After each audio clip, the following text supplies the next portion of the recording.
Sí, tiene reunión. Bueno, buenas noches. Vamos a hablar del contrato de seguro.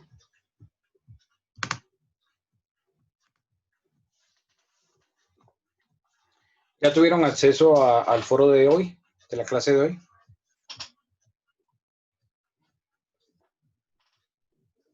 Yo estoy ingresando, doctor, y no encontré nada hoy en el foro. Doctor, todavía no aparece. Sí, ¿No? señor, sí aparece. ¿Sí? Ya aparece. Ya ingresé al ¿Qué es foro. contrato de seguro? ¿Qué es Ok, qué? listo. Ahí está. Bueno, los que de pronto no les aparece, pues refresquen la página o cierren la sesión del aula y vuelvan a ingresar. Y ahí les aparece. Bueno, vamos a hablar del contrato de seguro. No aparece. ¿Quién me ayuda con el artículo 1036? Listo, dice así. Artículo 1036. Contrato de seguro. Artículo subrogado por el artículo primero de la Ley 389 de 1997. El nuevo texto es el siguiente. El seguro es un contrato consensual, bilateral, oneroso, aleatorio y en ejecución sucesiva.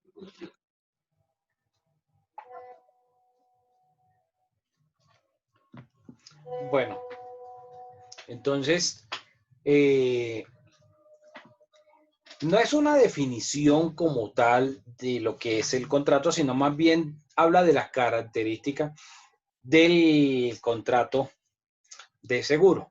Entonces, dentro de este contrato de seguro, primero miramos que es un contrato consensual. ¿Qué significa que el contrato sea consensual? Que hay un acuerdo de voluntades que media la voluntad de las partes para celebrar ese contrato. Dice que el contrato es bilateral. Significa que hay dos partes en el contrato. ¿Cuáles van a ser las dos partes? La aseguradora y el tomador del seguro. Aunque yo me inclino, pues, porque también se considere como parte el beneficiario. A veces el beneficiario del seguro no va a ser el mismo tomador. Y ahora más adelante voy a poner unos ejemplos de eso. El contrato de seguro también es oneroso. ¿Qué significa que el contrato de seguro sea oneroso? Que genera unas cargas, unas prestaciones económicas para ambas partes. Primero, para el tomador, en el entendido que al momento de celebrar el contrato, debe pagar una prima. ¿Qué es la prima? La prima es el precio que se paga por la celebración del contrato de seguro. Y también va a ser oneroso para la aseguradora, teniendo en cuenta que la aseguradora, esa situación que está amparando al momento de ocurrir, debe también pagar una indemnización por la ocurrencia de esa situación. Entonces, el contrato de seguro es oneroso para ambas partes. El contrato de seguro es aleatorio. ¿Qué significa que sea aleatorio el contrato? Que puede que durante la vigencia del contrato ocurra esa situación que se está amparando, como pueda que no ocurra esa situación. Y el contrato de seguro es de ejecución sucesiva. Se va a entender que el contrato de seguro es de ejecución sucesiva cuando el pago se hace por instalamentos o se hace por cuotas, ¿ok?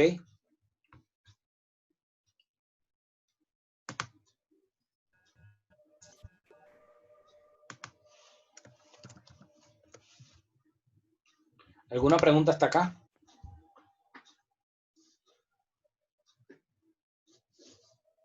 No, doctor. Sí, señor, sobre la parte de que usted habla de la prima, no entiendo esa parte del contrato.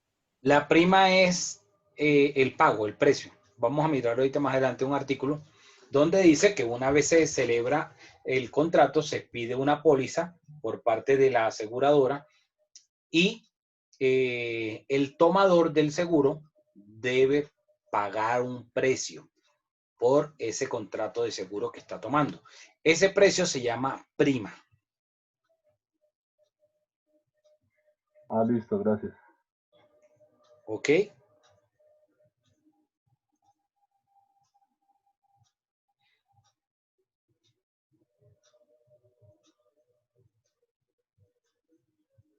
¿Alguna otra pregunta?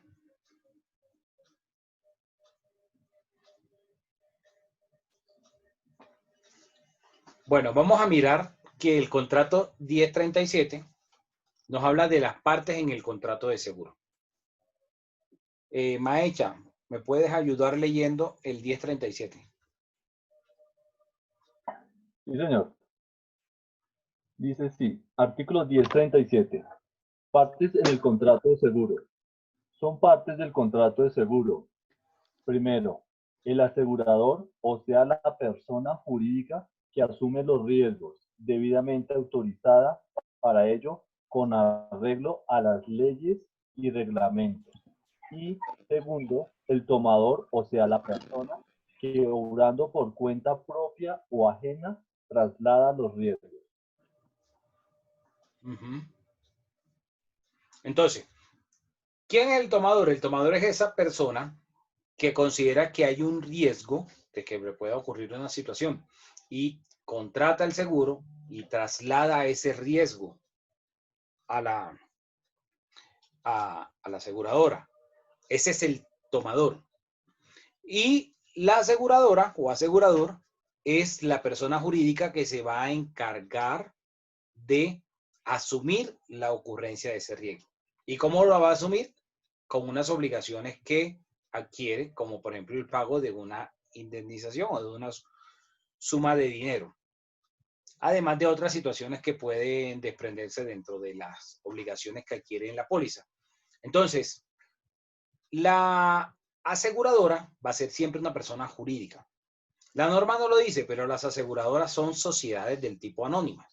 O sea, si ustedes van a mirar todas las sociedades anónimas o todas las aseguradoras son sociedades anónimas. ¿Ok? Entonces, además de estas dos partes, está también, como lo mencioné hace un momento, el beneficiario. El beneficiario muchas veces no es el mismo tomador. Por ejemplo, cuando ustedes contratan un seguro, para los que ya han tenido vehículos o tienen vehículo y tienen un crédito, a través de este crédito de vehículo, la entidad financiera les exige contratar un seguro todo riesgo. Y en ese seguro todo riesgo se van a garantizar unas situaciones. Por ejemplo, que si le hurtan, o sea, por el robo del vehículo, entonces la aseguradora le va a pagar el valor del crédito y va a cubrirlo hasta el monto de lo que valga, de lo que esté la valor del vehículo. En caso de colisión, de choque, también va a asumir el arreglo del vehículo, o si el arreglo vale más de la mitad del avalúo del vehículo, entonces se da por pérdida total. ¿Qué significa? Que lo declara en pérdida total, que paga el valor del vehículo. ¿Ok? Entonces, en ese tipo de eventos, ¿quién va a ser el beneficiario? El beneficiario va a ser la entidad financiera, que si ocurren esos hechos, la aseguradora le va a pagar a la entidad financiera la deuda. Y si queda un excedente, pues se lo devolverán al tomador del seguro. Doctor, una pregunta. Dime. En el numeral 2, donde dice el tomador, ¿esa persona puede ser natural y jurídica o solo se refiere a la persona natural? No, puede ser una persona jurídica también. Gracias. Ok.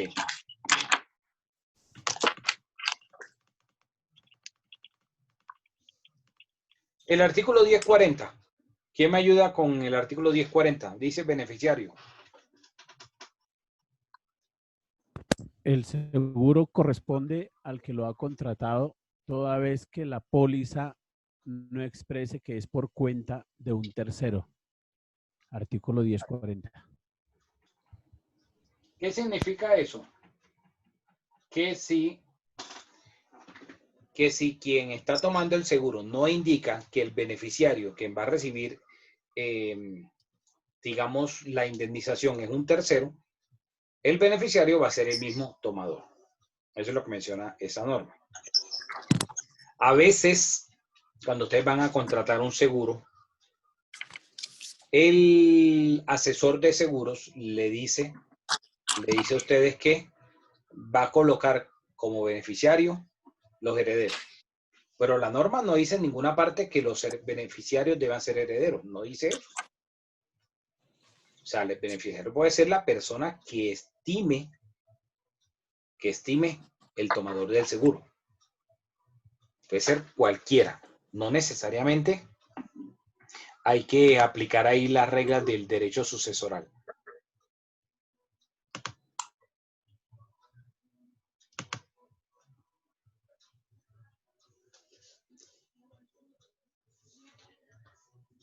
Bueno, miremos ahora los elementos esenciales del contrato de seguro. ¿Me ayuda con el artículo 10? Artículo 1045. Elementos esenciales. Son elementos esenciales del seguro. 1. El interés asegurable. 2. El riesgo asegurable. 3. La prima o precio del seguro. Y 4. La obligación condicional del asegurador. En defecto de cualquiera de estos elementos, el contrato de seguro no producirá efecto alguno. Bueno, si falta alguno de estos elementos, no se configuraría el contrato de seguro. ¿Ok? O sea, deben concurrir los 4 elementos. ¿Qué significaría eso del interés asegurable? Aunque vamos a leer ahora más adelante un artículo, pero digamos voy a explicarlo de una manera mucho más sencilla. El interés asegurable es esa situación que la aseguradora le interesa, que la aseguradora le interesaría tomar, ¿ok? Entonces, hay algunas situaciones que es probable que no sea de interés de las aseguradoras. Pongamos un ejemplo.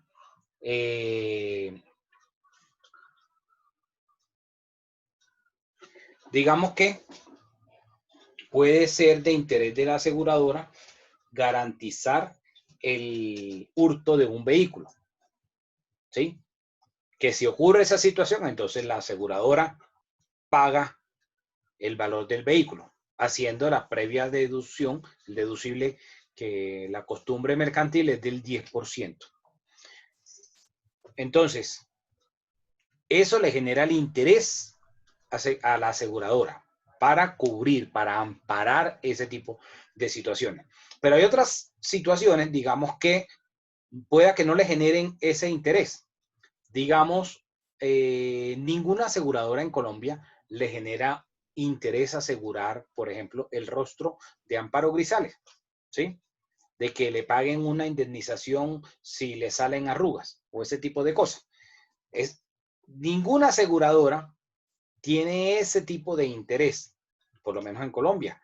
O ninguna aseguradora tiene como interés asegurable garantizar, por ejemplo, que los deportistas de alto rendimiento les aseguren las partes del cuerpo. Como, por ejemplo, digamos que la aseguradora le amparara que le pasara algo a las piernas de Falcao o a las de James o a cualquier jugador de la selección Colombia. Ese tipo de interés no puede que en otros países, pero en Colombia no hay interés de ello. A otras aseguradoras, digamos, pueda que no le genere un interés asegurar ciertas situaciones que se den en consecuencia de un acto de terrorismo, por ejemplo. Entonces, que hay un interés asegurable. ¿Quién va a determinar el interés asegurable? Pues la aseguradora, ¿sí? Si le interesa asumir el riesgo o no. El riesgo asegurable. ¿Cuál sería el riesgo asegurable? El riesgo asegurable va a ser esa situación que el tomador está poniendo en conocimiento de la aseguradora y la aseguradora decide si tiene interés asegurable en esa situación. El riesgo asegurable, por ejemplo, si yo voy a la aseguradora y digo, ustedes me dicen que si me llegan a robar el vehículo, ustedes me pagan lo que vale el vehículo. O si llego a tener un vehículo, ustedes me paguen el vehículo por pérdida total o por pérdida parcial. Ese riesgo que puede ir trasladando a la aseguradora como tal. Entonces, es la prima. ¿Qué es la prima? La prima es el pago. O sea, ese pago que el tomador cuando celebra el contrato de seguro. Entonces, se llama prima, lo va a asumir del seguro. Y la obligación condicional del asegurador. Esa obligación condicional del asegurador, como la frase lo dice, es esa prueba irrevocable de que la aseguradora se está como tomador, que en el evento que ocurra las instituciones están parando, entonces va a responder exactamente por la ocurrencia de esa situación. Llámese que cuando la ocurrencia de la muerte, pues lógicamente se llama seguro de vida, pero ¿cuál es el riesgo que está asegurando en un seguro de vida? Ocurrencia de la muerte. Todo el mundo va a morirse. Uno antes que todo el mundo va a llegar a la situación. Eso es lo que se sale de esa pregunta.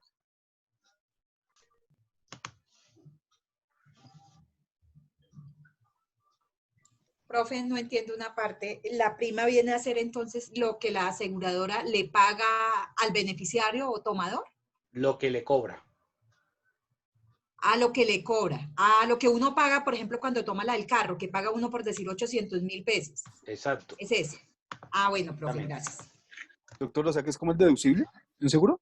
No, el deducible es cuando ocurre el siniestro, que ahora más adelante vamos a mirar el siniestro, o sea, cuando ocurre ese hecho que se está amparando, entonces la aseguradora tiene que pagar. Y esa indemnización que paga es donde le aplican un deducible. El deducible es un descuento que le hacen a lo que van a ellos a pagar. El deducible está en un 10%, es la costumbre mercantil, aunque hay algunos que aplican un deducible del 30%, pero la costumbre es el 10%. Normalmente, casi todas, el deducible es el 10%. Significa que si mi vehículo vale 40 millones, me lo roban o la aseguradora lo da por pérdida total, ¿cuánto me tiene que pagar a mí la aseguradora? 36 millones de pesos. O sea, los 40 que vale el vehículo y le descuentan el 10%. Y me reintegran a mí 36 millones. Ese deducible es lo que ellos descuentan de la indemnización que pagan. Ahora, ¿cuál es la prima? La prima es el valor que yo pago. Entonces, bueno, no recuerdo exactamente cuánto está, pero la prima de mi camioneta debe estar alrededor de 1,5 millones, 2 millones el año. Entonces, la prima es ese valor que yo pago. Puedo pagarlo de dos formas. Un solo pago, pago todo el año, la vigencia del año del contrato, o la aseguradora me puede fraccionar ese monto por cuotas. Entonces, puedes dividir ese pago en 12 cuotas. ¿Ok? La prima es lo que yo pago al momento de celebrar el contrato de seguro. ¿Alguna otra pregunta? Bueno, Tania. Profe, sí, yo tengo una pregunta. ¿Tú podrías volver a explicar o dar otro ejemplo del riesgo asegurable? Ahora vamos a leerlo, tranquila, pero el riesgo es aquella situación que considera el tomador que ante la ocurrencia de esa situación, la aseguradora le pague una indemnización, ¿sí? Ese riesgo es esas circunstancias que el tomador está trasladando a la aseguradora, que en el momento que ocurra esa situación, la aseguradora le pague, le cubra ese tipo de situaciones. Doctor, yo tengo una pregunta. Dime. ¿Y en los seguros colectivos, cuál sería la prima? Igual, la prima es la que pagan todos. Que lo fraccionen, digamos, entre el número de personas que están siendo las beneficiarias, pero la prima es la que se paga por parte del tomador al asegurador. En el caso que coloca de estas pólizas colectivas, el tomador es uno solo, ¿sí? Que sería ese beneficiario. Tratándose, por ejemplo, de una financiera que tenga una póliza y que esa póliza sea grupal, sea colectiva, va a trasladar el costo por cada persona a que se lo pague el tomador respectivo y va a quedar como beneficiario esa financiera. Digamos que si tú tuvieras un crédito con RCI Colombia es la financiera de Renault o la GMAT, que es la financiera de la Chevrolet, con cualquiera de esas financieras. Ellos tienen sus pólizas grupales, sus pólizas colectivas. La tienen con X compañía de seguro, con cualquier compañía, con la compañía X. Y dentro de esa cobertura va a estar todos los créditos que ellos han entregado a cada una de esas personas. Y esa persona a su vez se volvería como él, digamos, un pequeño tomador. Y el beneficiario, en caso de la ocurrencia de alguna de las situaciones, va a ser la financiera. Entonces, si te robaron el vehículo, si el vehículo te lo chocaron y lo dieron por pérdida total, la aseguradora va a pagarle al beneficiario, que en este caso sería la entidad financiera. La financiera, GIMAC, RCI Colombia o cualquiera que sea la entidad que realizó el préstamo. ¿Ok? Tania, ¿me puedes ayudar con el 1046? Señor, ¿Me puedes ayudar con el 1046? Prueba del contrato de seguro, la póliza. sí, señor. Artículo 1046. Artículo subrogado por el artículo 3 de la Ley 389 de 1997. El nuevo texto es el siguiente. El contrato de seguro se probará por escrito o por confesión. Con fines exclusivamente probatorios, el asegurador está obligado a entregar en su original el tomador dentro de los... Ay, profe, es que esa letra está muy pequeña. No alcanza a leer bien. ¿En dónde te quedaste? Tomador dentro de los... ya. Y entregar en su original al tomador dentro de los 15 días siguientes a la fecha de su celebración el documento contentivo del contrato de seguro, el cual se denomina póliza. Ay, gracias. Soy ciega, perdón. Me perdí otra vez. Perdón, compañeros, perdón. Aquí póliza. ¿Cuál se denomina póliza? Así se denomina póliza, el que deberá redactarse en castellano y firmarse por el asegurador. La superintendencia bancaria señalará los ramos y la clase de contratos que se le redacten en idioma extranjero. Parágrafo. El asegurador está también obligado a librar a petición y a costa del tomador, del asegurado o del beneficiario duplicados o copias de la póliza. Ok, gracias. Entonces, el contrato va a costar por escrito. Y ese contrato, el documento en el cual consta el contrato se llama póliza. Ahora, la póliza, al momento de expedirla, hay que pagarla. Pero para que la aseguradora expida esa póliza, previamente ha hecho que el tomador del seguro diligencie una declaración de asegurabilidad, un formato que le llaman declaración de asegurabilidad. Y le preguntan ahí una cantidad de información personal. Dentro de esa información le preguntan por el estado de salud.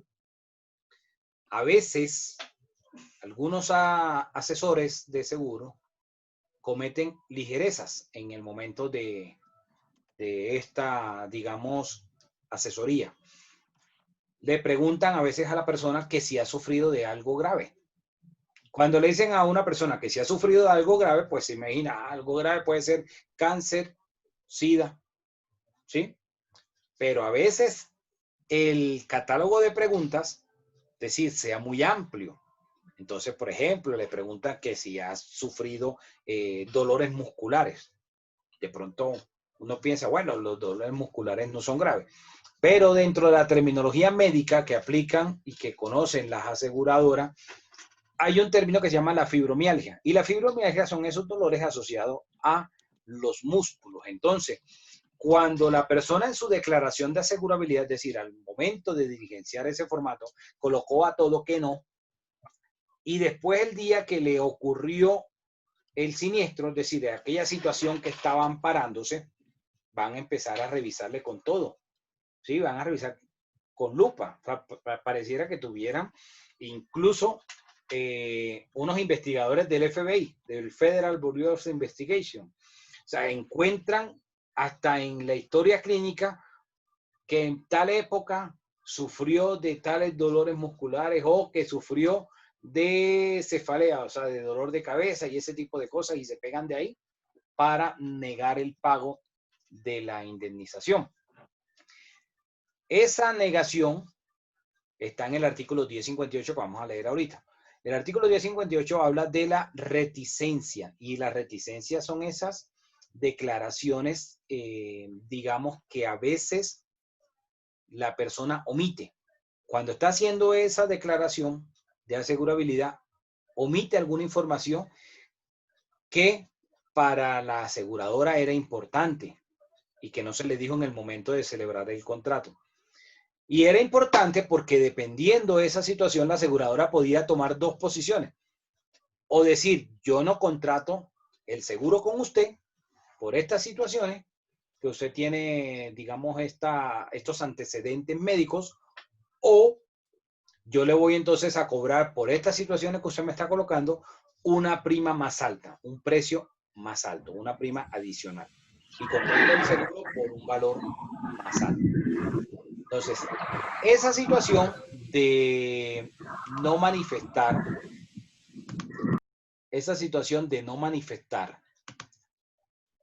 al momento de hacer la declaración de asegurabilidad es donde se pegan las aseguradoras para al final, cuando ya ocurre la situación, decirle al beneficiario, al tomador, decirle, no señor, usted fue reticente porque no dijo tal cosa al momento de la celebración del contrato de seguro y usted fue reticente, usted omitió información que era importante.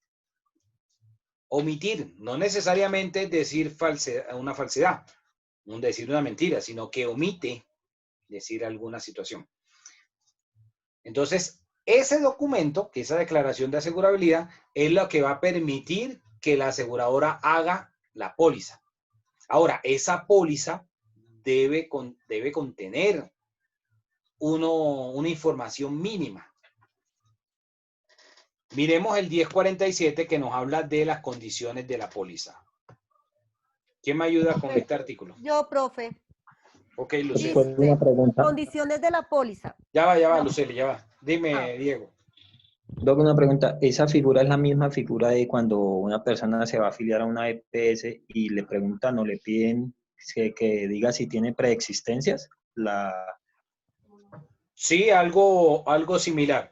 Porque, por ejemplo, digamos que si va a contratarse un seguro de vida y la persona, el tomador, no manifiesta en ese momento a la aseguradora que tiene carcinoma, que tiene un cáncer, entonces la aseguradora va a pensar que la expectativa de vida que tiene la persona va a ser larga.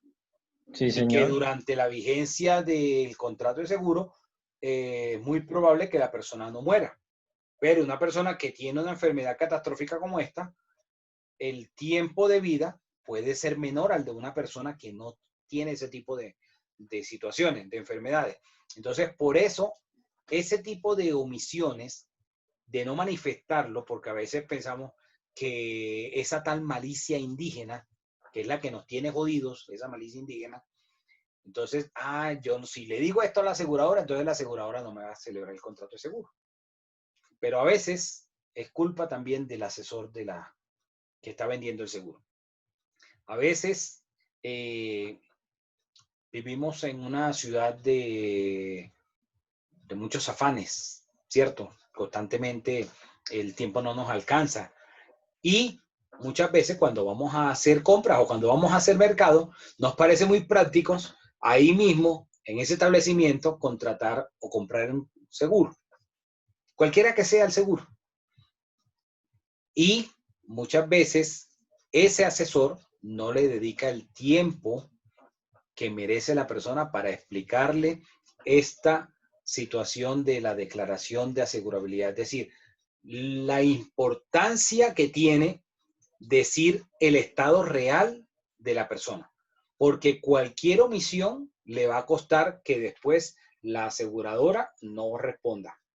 Pero eso no significa que ellos no van a cobrar la póliza, porque ya ellos cobraron la póliza al momento de celebrar el contrato. Entonces, antes, digamos, para las personas así que son contemporáneas conmigo, así como de pronto Sigifredo, como Calisto, ¿sí?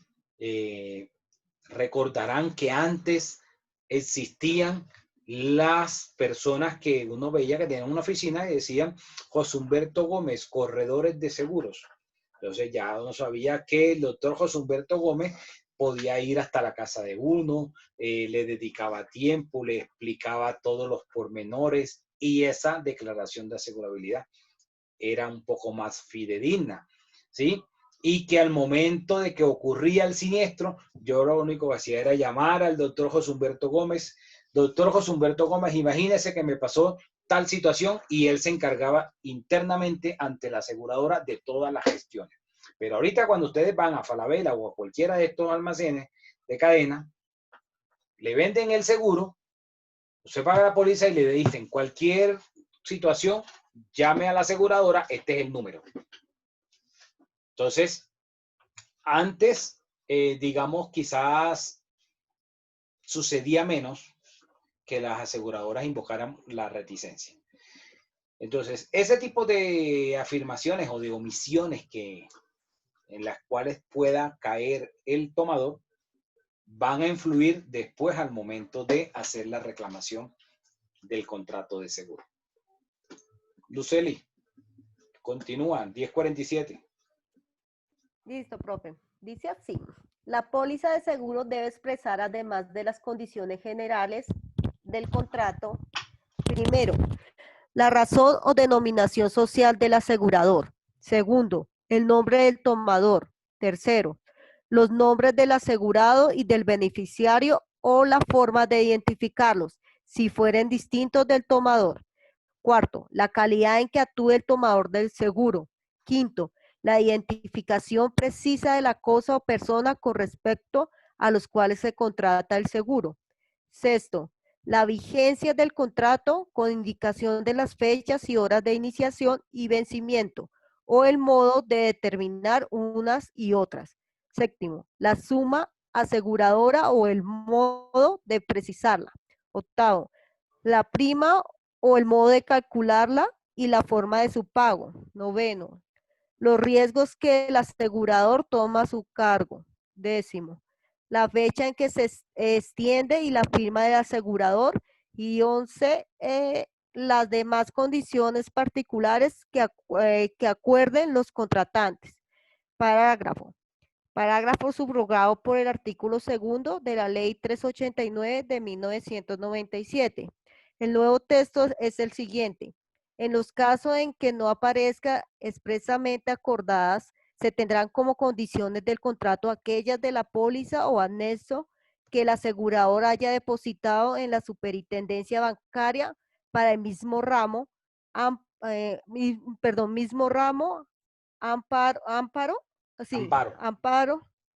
moralidad del contrato y tipo de riesgo.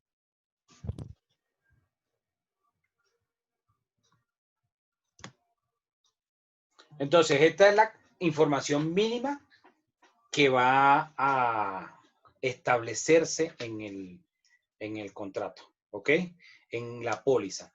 Esa póliza, esa información que es la que se coloca en este documento de la póliza, es el contrato, las obligaciones con las cuales asumen ambas partes, tanto la aseguradora como el tomador del contrato. Voy a poner un ejemplo. A veces cuando ustedes contratan el seguro todo riesgo, no solamente el seguro todo riesgo va a ser el amparo de situaciones como, por ejemplo, el hurto del vehículo,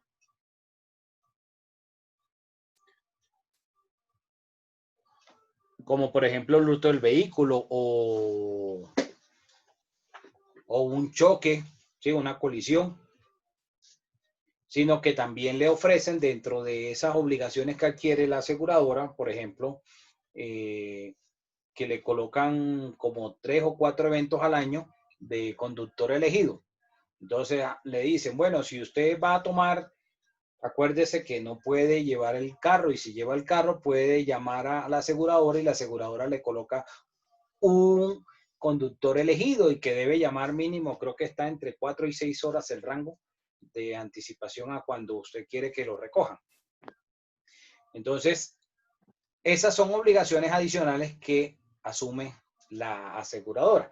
Además de, digamos, del conductor elegido, a veces también algunas ofrecen, por ejemplo, si la persona va a salir de una ciudad a otra, va a movilizarse en el carro de una ciudad a otra y por cansancio o por enfermedad no puede manejar, también llama a la aseguradora y la aseguradora le coloca un conductor para que el conductor le maneje en ese trayecto, ¿sí? De un sitio a otro. También dentro de las obligaciones que adquiere la aseguradora están, por ejemplo, de asesoría jurídica, asistencia jurídica, que si tiene un accidente de tránsito, entonces le mandan el abogado hasta el lugar del accidente para que lo asista y todo ese cuento.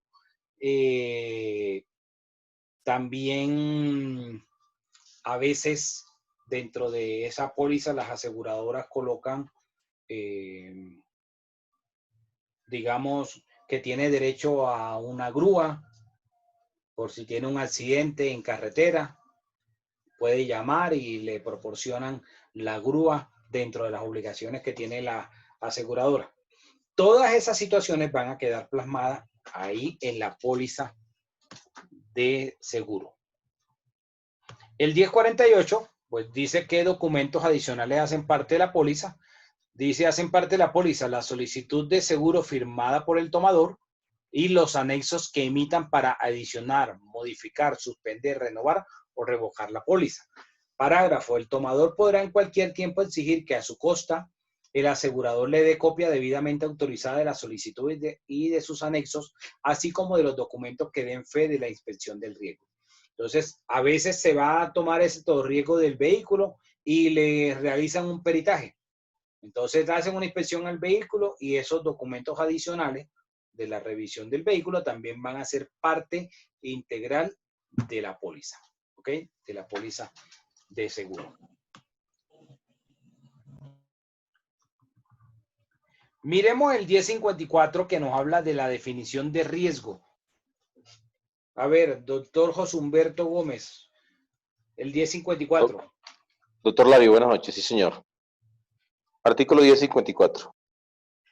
Denomínase riesgo el suceso incierto que no depende exclusivamente de la voluntad del tomador, del asegurado o del beneficiario, y cuya realización de origen a la obligación del asegurador, los hechos ciertos, salvo la muerte y los físicamente imposibles, no constituyen riesgos y son, por lo tanto, extraños al contrato de seguros. Tampoco constituye riesgo la incertidumbre subjetiva respecto de determinado hecho que haya tenido o no cumplimiento. Entonces, esa es la definición que da la norma del riesgo asegurable. ¿Sí? Como ese hecho o ese suceso incierto que no va a depender de la voluntad del tomador o del asegurado, que sería el mismo tomador, o del beneficiario. Y es lo que daría origen a la obligación del asegurador. ¿Alguna pregunta hasta acá? Bueno, vamos a hablar ahora de la declaración del estado del riesgo y las sanciones por inexactitud o reticencia. ¿Quién me ayuda con el 1058? Artículo 1058. Declaración del estado del riesgo y sanciones por inexactitud o reticencia. El tomador está obligado a declarar sinceramente los hechos o circunstancias que determinan el estado del riesgo, según el cuestionario que le sea propuesto por el asegurador. La reticencia o la inexactitud sobre hechos o circunstancias que, conocidos por el asegurador, lo hubieren retraído de celebrar el contrato o inducido a estipular condiciones más onerosas producen la nulidad relativa del seguro. Si la declaración no se hace con sujeción a un cuestionario determinado, la reticencia o la inexactitud producen igual efecto si el tomador ha encubierto por culpa hechos o circunstancias que impliquen agravación objetiva del estado del riesgo. Si la inexactitud o la reticencia provienen de error inculpable del tomador, el contrato no será nulo, pero el asegurador solo estará obligado, en caso de siniestro, a pagar un porcentaje de la prestación asegurada equivalente al que la tarifa o la prima estipulada en el contrato represente respecto de la tarifa o la prima adecuada al verdadero estado del riesgo, excepto lo previsto en el artículo 1160. Las sanciones consagradas en este artículo no se aplican si el asegurador, antes de celebrarse el contrato, ha conocido o debido conocer los hechos o circunstancias sobre que versan los vicios de la declaración, o si, ya ha celebrado el contrato, se allana a subsanarlos o los acepta expresa o tácitamente. Fin. Ok.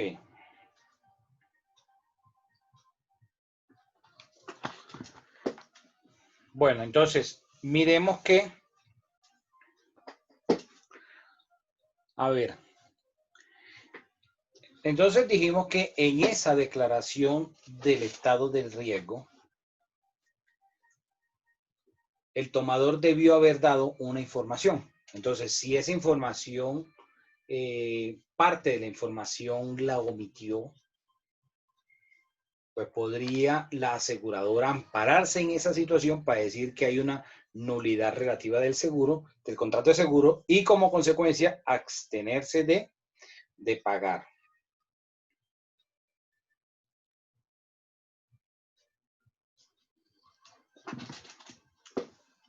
Entonces, si sucede esta situación, ¿cómo creen ustedes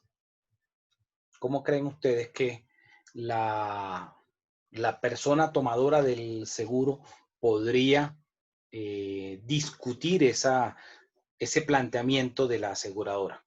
Entonces, presentó la persona la reclamación porque ocurrió el siniestro tal, y la aseguradora dice, usted fue reticente por X, Y, Z razón. Entonces, el uno dice una cosa y el otro le contesta otra cosa. Entonces, ahí, ¿cómo creen ustedes que quedaría? ¿Qué pasaría o qué situaciones se podrían plantear?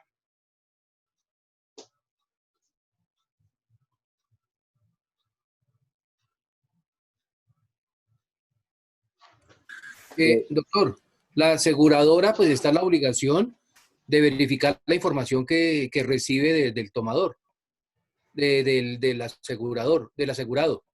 Entonces, pues... el uno dice una cosa y el otro dice otra cosa. Entonces, ahí el uno no va a convencer al otro. Entonces, ¿qué pasaría? Buscar un tercero para dirimir eso. Sí, esa situación. ¿No se paga la póliza? Claro, no. La póliza tú la pagas al principio. O sea, si no pagas la póliza, no hay contrato de seguro. Y esta situación, no se paga el seguro. Este siniestro pasa tiempo después de que se pagó la póliza. O sea, ya cuando se estaba en ejecución el contrato, ya había pasado tiempo.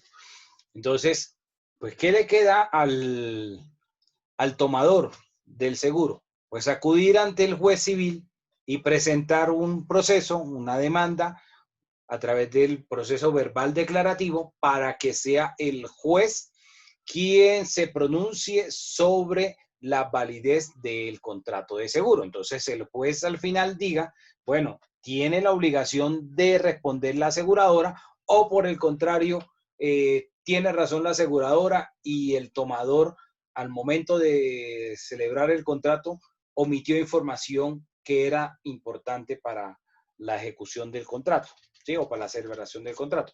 Entonces esa sería la posibilidad que le quedaría, es decir, el único camino que le quedaría a ese tomador del contrato de seguro. Entonces, la reticencia va a ser, como ya lo había dicho anteriormente, va a ser prácticamente la excusa por la cual se van a salir la aseguradora para no responder.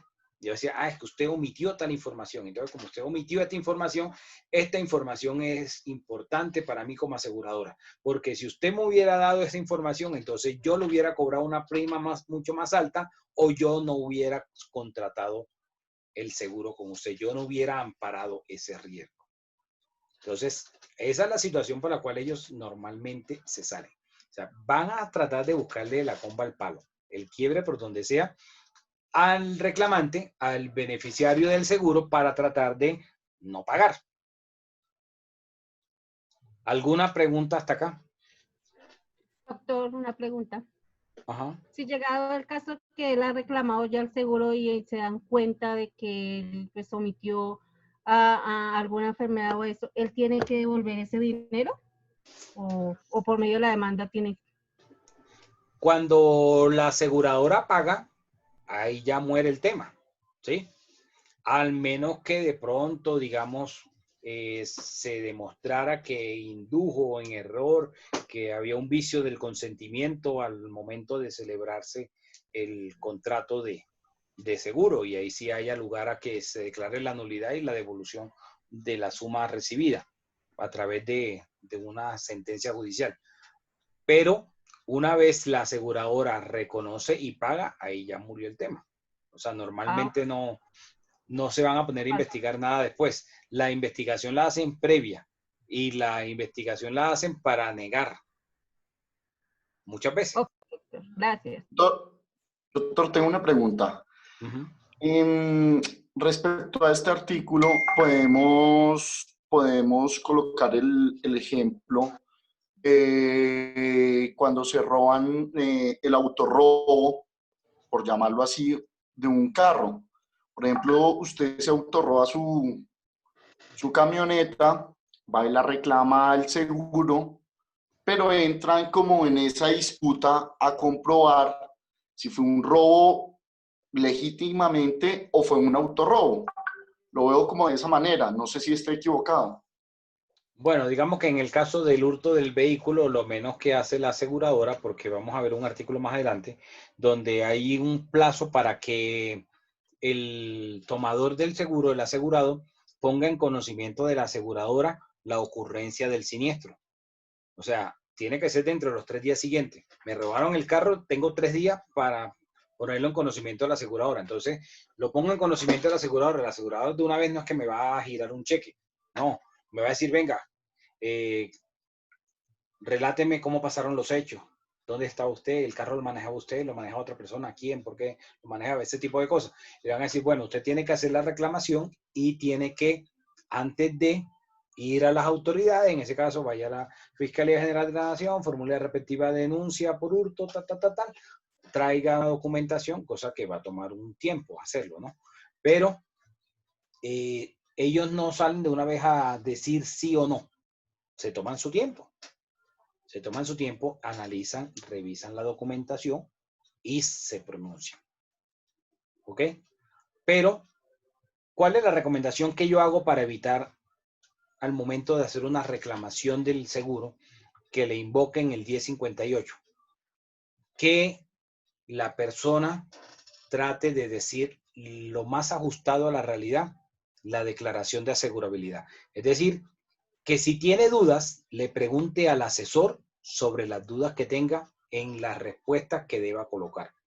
Porque si considera que ha tenido un episodio de una enfermedad o una situación donde de pronto no tiene claridad de cómo responder si sí o no, y si responde no, pensando que de pronto no es tan importante, en ese caso, si tiene dudas, pues consultarla con el respectivo asesor.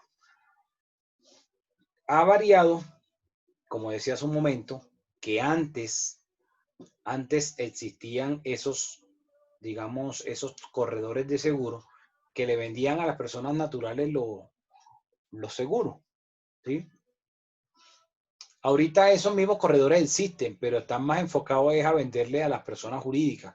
Por ejemplo, cuando un contrato estatal hay que aportar unas pólizas Hay algunas pólizas que se exigen para unos contratos con el Estado, como por ejemplo el buen manejo del anticipo, que la de estabilidad de la obra, que la del pago de los salarios y prestaciones de los trabajadores y todo ese tipo de pólizas que le exigen.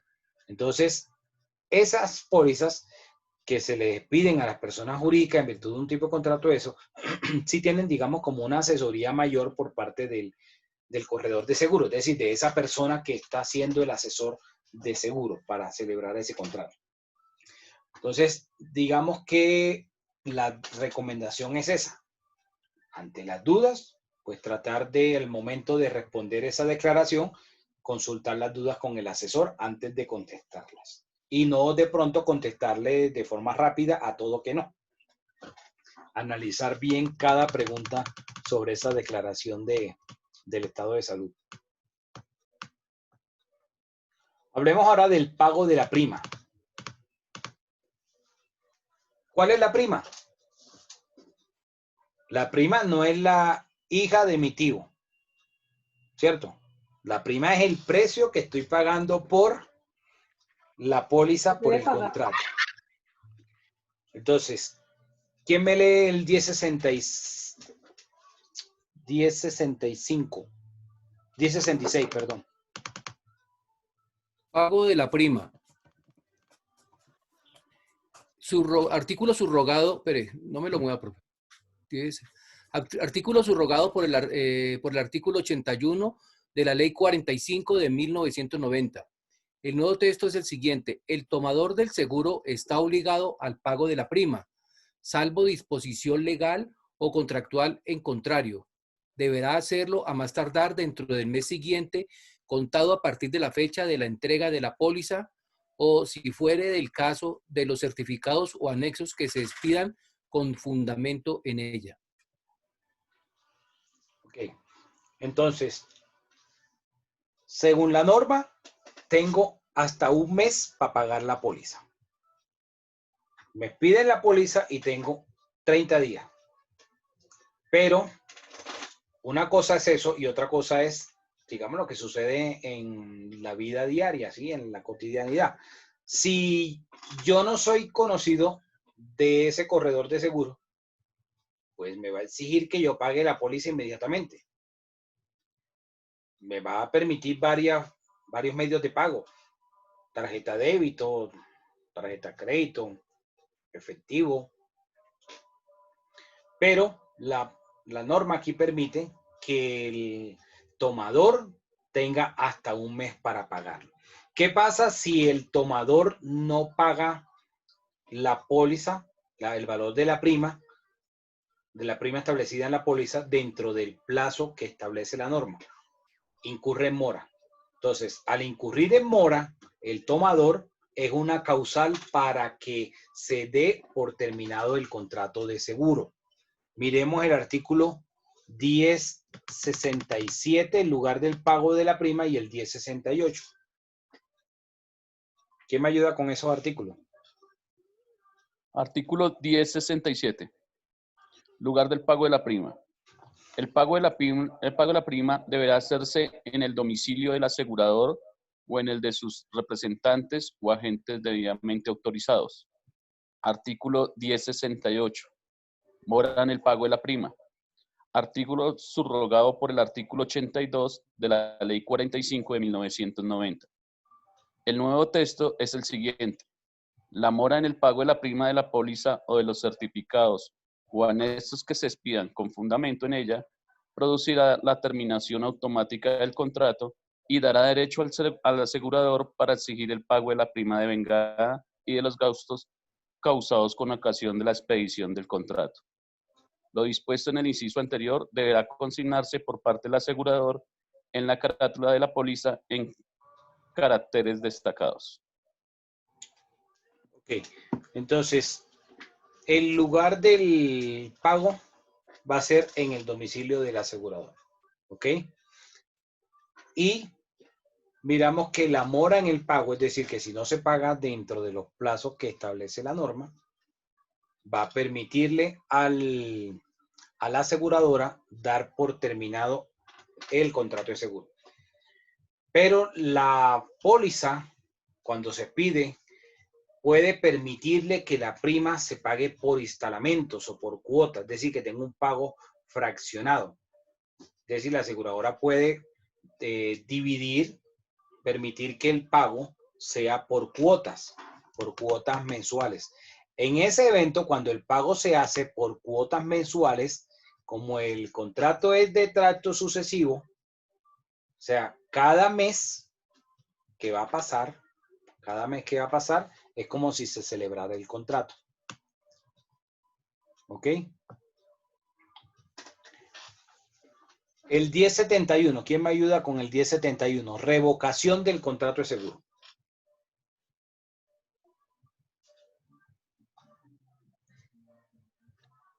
Revocación del contrato. Siga, compañero. De ninguna manera, compañera, le doy la oportunidad. Gracias. Gracias. El contrato de seguro podrá ser revocado unilateralmente por los contratantes, por el asegurador mediante noticia escrita al asegurado, enviada a su última dirección conocida con no menos de 10 días de antelación, contados a partir de la fecha del envío, por el asegurado, en cualquier momento mediante aviso escrito al asegurador.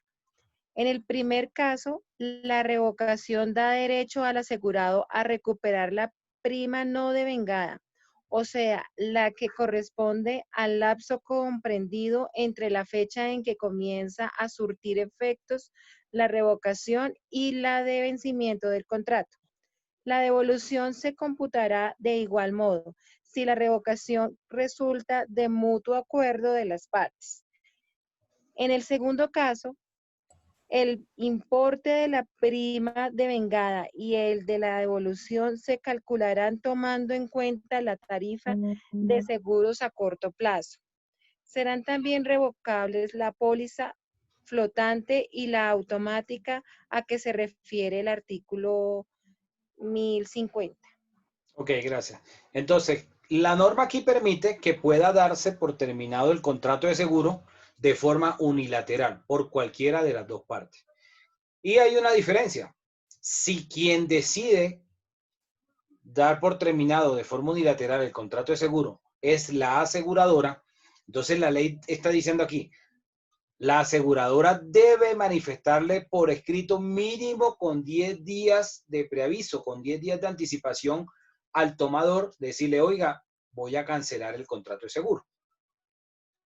Y si quien solicita la terminación unilateral es el tomador del contrato de seguro, aquí la norma no está poniendo ningún preaviso. Es decir, lo puede hacer en cualquier momento. Ahora, cuando habla de devoluciones, hay que tener presente lo siguiente.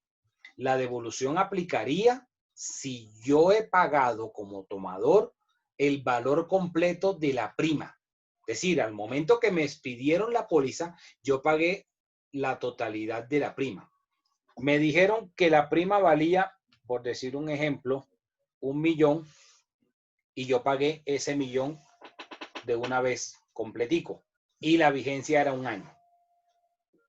Entonces, si yo pagué la totalidad y a los 2, 3 meses o 6 meses se da la revocación de la póliza, entonces la aseguradora debe devolverme la parte que no se causó. Si el contrato era por 1 año y solamente han transcurrido 3 meses, entonces debe devolverme el valor de la prima, que sería el equivalente a los 9 meses que no se van a ejecutar del contrato. Pero eso es cuando yo he pagado el valor de la prima de forma anticipada, o sea, completo. Pero si el pago de la prima ha sido fraccionado por mensualidades, no hay lugar a devoluciones. Porque si yo voy hoy 19 de junio a la aseguradora y digo, revoco la póliza, entonces la aseguradora va a decir, bueno, usted va a tener el cubrimiento hasta el 30 de junio. A partir del 1 de julio ya el contrato de seguro queda sin efectos.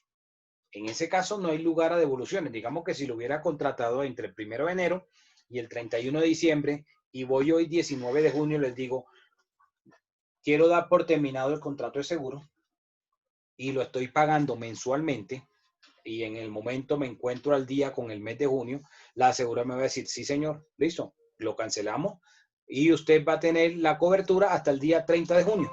A partir del 1 de junio de julio ya usted no va a tener cobertura de esta póliza de seguro, ¿ok? Va a producir efectos esa devolución si yo he pagado todo el valor del contrato, o sea, todo el año, la vigencia completa, y se va a terminar antes de cumplirse ese plazo. ¿Preguntas hasta acá?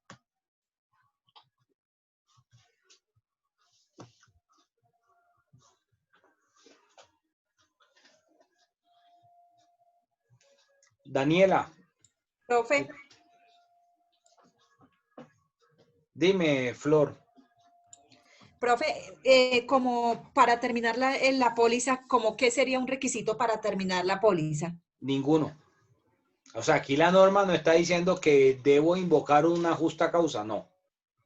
Simplemente con que la parte vaya a la aseguradora, el asegurado vaya y diga, quiero dar por terminado el contrato, la aseguradora debe dar por terminado el contrato de seguro. No tiene por qué decirle, oiga, ¿cuál es el motivo, razón, causa o circunstancia para que usted quiera terminar de forma anticipada y unilateralmente el contrato? No. O sea, la aseguradora no tiene por qué solicitar ese tipo de información. Basta solo con que alguna de las dos partes los solicite y se lo manifiesta a la otra. Lo mismo sucede por parte de la aseguradora. Si la aseguradora quiere cancelar, quiere revocar, tampoco tiene por qué alegar ninguna causal. ¿Ok? Listo, profe, gracias.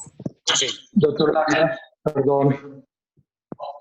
Doctor Lario, la aseguradora sí puede hacer la cancelación de la póliza si no se ha cumplido los pagos correspondientes. Cuando la póliza... sí, si entró en mora. Sí, si entra en mora. Sí, pero digamos que aquí la revocación es por cualquier otra situación después de que se pagó la totalidad.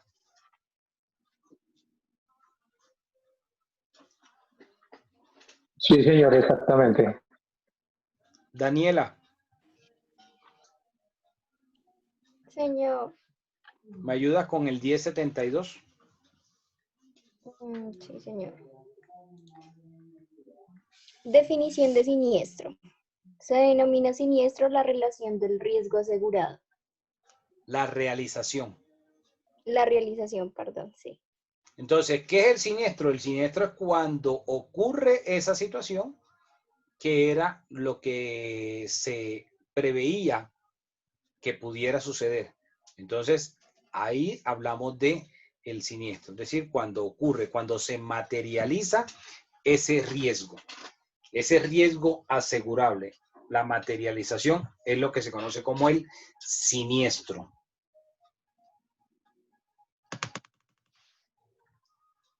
El 1075 nos habla del aviso de la ocurrencia del siniestro. Dice, el asegurado o beneficiario estarán obligados a dar noticia al asegurador de la ocurrencia del siniestro dentro de los 3 días siguientes a la fecha en que lo hayan conocido o debido conocer. Este término podrá ampliarse, mas no reducirse por las partes.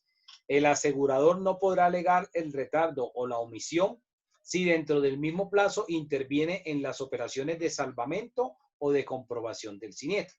Significa que si ocurre el siniestro y yo llamo, inmediatamente ocurrió el siniestro a la aseguradora y la aseguradora me envía al abogado, ya yo notifiqué, ya yo le di aviso a la aseguradora de la ocurrencia del siniestro, porque hizo todas esas operaciones de salvamento y me mandó un abogado. Entonces ya la aseguradora está enterada. Entonces la norma aquí dice que la aseguradora y el asegurado pueden ampliar el plazo de aviso de la ocurrencia del siniestro. Es decir, la aseguradora pueda que coloque en su formato o en su póliza que el asegurado o beneficiario deberá informarle a la aseguradora de la ocurrencia del siniestro dentro del mes siguiente. Y es perfectamente válido. Lo que no puede es reducir el término de 3 días, de decir, debe avisarle dentro de las 24 horas siguientes. Esa parte no pueden porque se irían contra la norma y se tomaría como si no se hubiese estipulado dentro del contrato de seguro. Ahora, hay otras figuras aquí dentro del seguro, pues, de las cuales no voy a ahondar, pero por lo menos la menciono, que es eso del reaseguro o el infraseguro. ¿Y qué es el reaseguro? El reaseguro es cuando yo como aseguradora voy y contrato los riesgos que yo he asegurado con una aseguradora mucho más grande, ¿sí? Digamos que tiene un mayor músculo financiero. Digamos que una aseguradora pequeña acá, pongamos un ejemplo, pero hay una aseguradora que se llama Seguros Aurora. Entonces, digamos que Seguros Aurora contrata unos riesgos, ¿sí?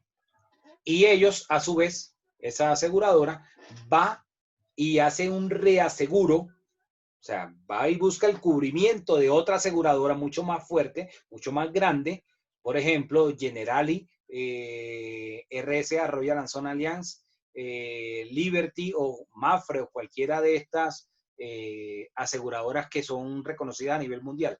Esa figura se llama el reaseguro. Y el infraseguro es cuando la aseguradora, cuando yo como aseguradora estoy haciendo el riesgo por debajo de lo que realmente vale. ¿Ok? O sea, por debajo de lo que sería realmente el valor a asegurar. Ese sería el infraseguro. Y el reaseguro, cuando la aseguradora va y contrata con otra aseguradora más grande la cobertura para responder por esos siniestros. Eso pasa en todos lados, que esas aseguradoras van y hacen el reaseguro con otra. Otra cosa es que nosotros como tomadores del seguro no nos damos ni por enterados. Eso es otra película. ¿Alguna pregunta hasta acá?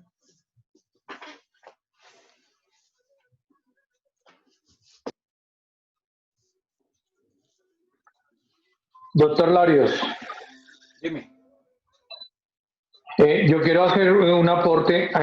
Hay muchos asegurados que no tienen conocimiento y el 100% de las aseguradoras nunca le dicen a los asegurados que cuando han tenido un siniestro, digamos en el caso de un vehículo, una moto, y que queda un salvamento, la aseguradora, después de haberle pagado su vehículo al asegurado, ella le queda ese rezago o ese salvamento para comercializarlo después, cuando es una pérdida parcial o cuando es un hurto total.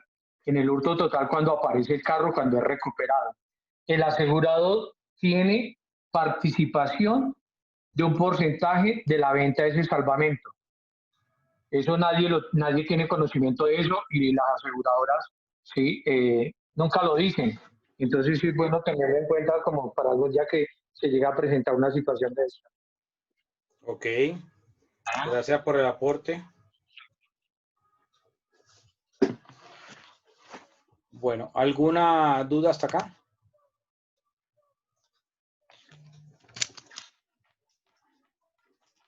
Bueno, entonces nos vemos el martes, tenemos el primer parcial, nos vemos normalmente como de costumbre a la misma hora por el mismo canal antes de iniciar el parcial, ¿ok?